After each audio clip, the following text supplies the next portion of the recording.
bueno, no esperaba muy el evento del día de hoy, pero la verdad es que estoy muy contento. Agradezco a las autoridades del Consejo Estatal Electoral de Participación Ciudadana y les agradezco a ustedes y sobre todo les felicito por la gran labor que han realizado en las pasadas elecciones.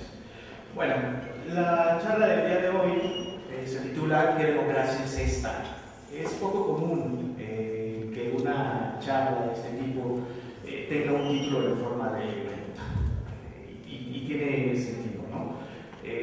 Porque responde en primer lugar a un deseo por compartir algunas reflexiones que quizá más valdría decirles algunas cavilaciones, algunas intuiciones con ustedes. ¿Qué democracia es esta? Por ahí a lo mejor a ustedes ya les suene la pregunta, y es porque es una pregunta que se escribió en una manta durante las protestas que acompañaron el resultado de la elección federal para presidente y las prácticas por las que se obtuvo la victoria. Quizá algunos de ustedes pudieron ver la fotografía en las redes sociales o en el periódico, pero más allá de la manta, el movimiento Yo Soy 132 tituló de esa manera un documento.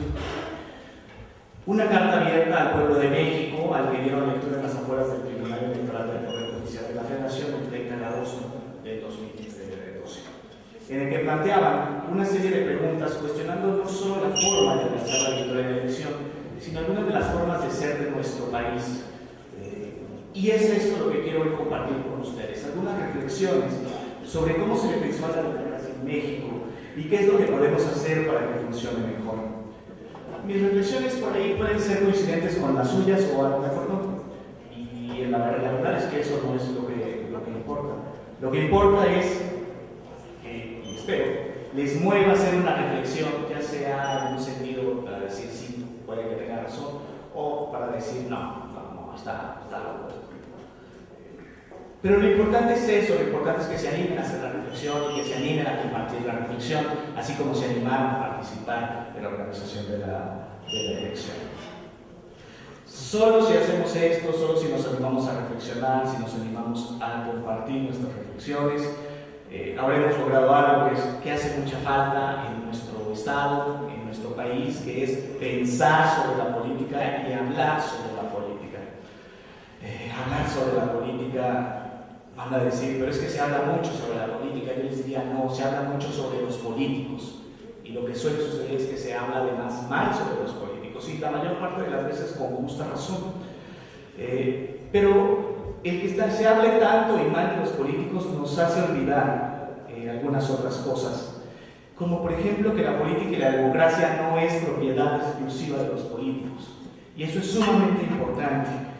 Nos hace olvidar también que la política y la democracia no es la corrupción, no es la voracidad, sino que sobre todo es el poder de transformar nuestras vidas en comunidad.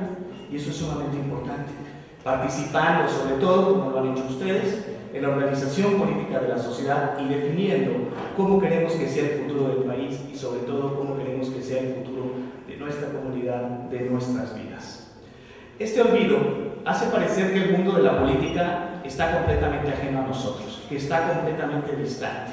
Y es entonces que se genera un cierto malestar. Seguramente han escuchado mucho eso, o incluso ustedes lo han manifestado en algún momento, que están hartos de la política.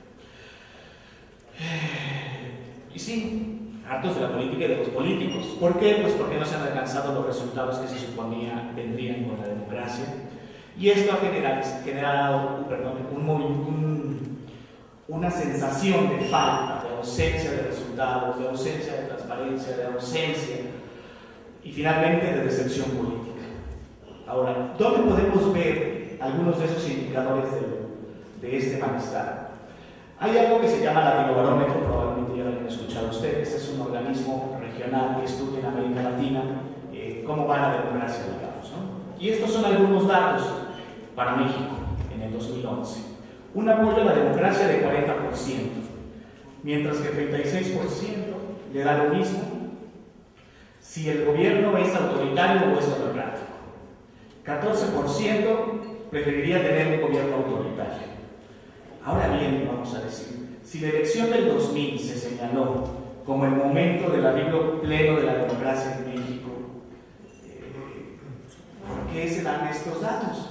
Y lo que tenemos es que hay una disminución de 23% al apoyo de la democracia entre el 2002 y el 2011 en este caso, que pasa de 63 a 40%. ¿Y qué pasa con la satisfacción sobre el funcionamiento de la democracia? Pues resulta que para México era de apenas 23%. 23% de los mexicanos estaban satisfechos con el funcionamiento de la democracia en nuestro país. Este es el porcentaje más bajo en América Latina, en toda América Latina. Solo 17% creía que se gobierna para todo el pueblo, y la percepción de que el país no es democrático avanza. ¿Por qué? Porque en una escala de 1 a 10, donde 1 es no democrático y 10 es totalmente democrático, la gente decía que México es apenas democrático con 5.9. Van a decir, bueno, pues sí, podemos coincidir en eso, y esto es parte de esa expresión del malestar, a fin de cuentas. Pero, ¿qué pasa con los ciudadanos? También el Latinobarómetro nos indica que si bien 75% de los mexicanos consideran que para ser buenos ciudadanos es necesario votar, por ejemplo, esta vez Potosí, si mal no me equivoco, ya me corregirán aquí los consejeros, acudió el 62%, ¿sí? En esta última elección. Bueno, estos cumplieron con su ideal de ser buenos ciudadanos, o cumplimos con nuestro ideal de ser buenos ciudadanos, pero 45% considera que es necesario obedecer las leyes. Apenas el 50% considera que es necesario pagar impuestos para ser buen ciudadano. Y acá es el punto en el que debemos de tener particular atención, porque solo el 18% considera que es importante participar en organizaciones sociales y el 13% considera que es importante participar en organizaciones políticas o en la organización de lo político en la sociedad. De tal manera que gran parte de la población mexicana considera que basta para votar para ser un buen ciudadano. Y esto sin considerar necesario involucrarse activa y responsablemente en los procesos de organización, sostenimiento y ordenamiento de la sociedad. Por eso es que yo quisiera, y por eso comenzaba, abría con esto, felicitarlos a ustedes, porque ustedes son esa pequeña parte de los mexicanos que dicen: yo sí entro, yo sí le entro, yo sí la juego, yo sí creo en esto. Muchas felicidades una vez más por eso. Pero si regresamos a esta gente que dice: pues solo basta con ir a votar, y qué importa si no pago mis impuestos, y qué importa si me paso del semáforo rojo, y qué importa si le doy la movilidad al tránsito, qué importa con todo eso. ¿De verdad es suficiente con ir a votar? Yo creo que no. Pero ¿y entonces por qué lo pensamos los mexicanos? ¿Cómo se le ha considerado a la democracia en México como para que pensemos en esto y tengamos tan malestar? Y acá me voy a ir un poco para atrás, ¿no? Pero para poder responder esta pregunta, primero hemos de establecer que la vida de la democracia de ningún modo está hecha a partir de un modelo ideal. La democracia, en primer lugar, es la exploración de un problema o de muchos problemas a resolver. ¿Qué quiero decir con esto?